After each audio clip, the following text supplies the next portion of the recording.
consequences. The compensation is unlimited for discrimination claims. The tribunals will follow a set of guidelines known as Vento, and they'll split discrimination into 3 categories depending on how serious it is. So you've got a bottom, middle, top band, and generally all awards will fall somewhere in those Vento bands. And the bottom of the bottom is £660 and the top of the top is £33,000. And the median and average awards all fall within that. However, 2015-2016 tribunal statistics, the highest discrimination award made was £1.7 million. That was a sex discrimination claim. Next was disability, that was 257,000.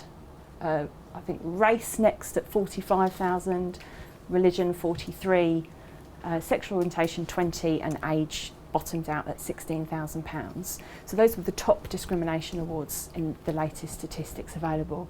The top discrimination award ever was £19 million. That was a lady who worked for an asset management company as the head of legal affairs, who was subjected to an 18-month campaign of harassment. She had 2 sons with special needs, one with cerebral palsy, one with Asperger's. Her male counterpart was treated more favourably than her in terms of adjustments for dealing with her children. She was bullied, harassed, all sorts of issues. Ended up resigning her £140,000 a year job and suffered mental illness as a result of the treatment she was subjected to. They appealed that, and I think it went all the way to the Court of Appeal. It might have even gone further, but all the courts upheld the awards, and she did end up with a payout of around £19 million. So the word of warning is, although those sorts of awards are very rare, they are possible and they do happen.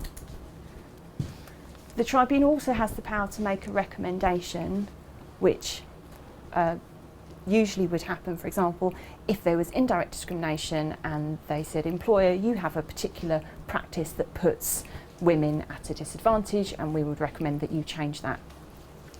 The tribunal has no power to enforce a recommendation, so it's a pretty meaningless power, but there it is.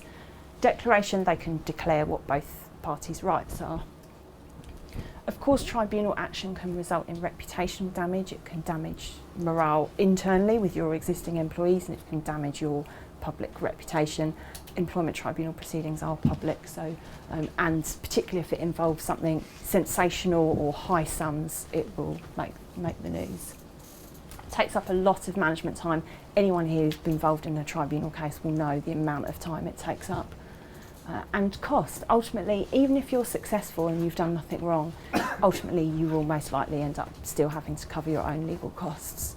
So it's really important to get everything right in the first place, which of course everyone here does. Sure.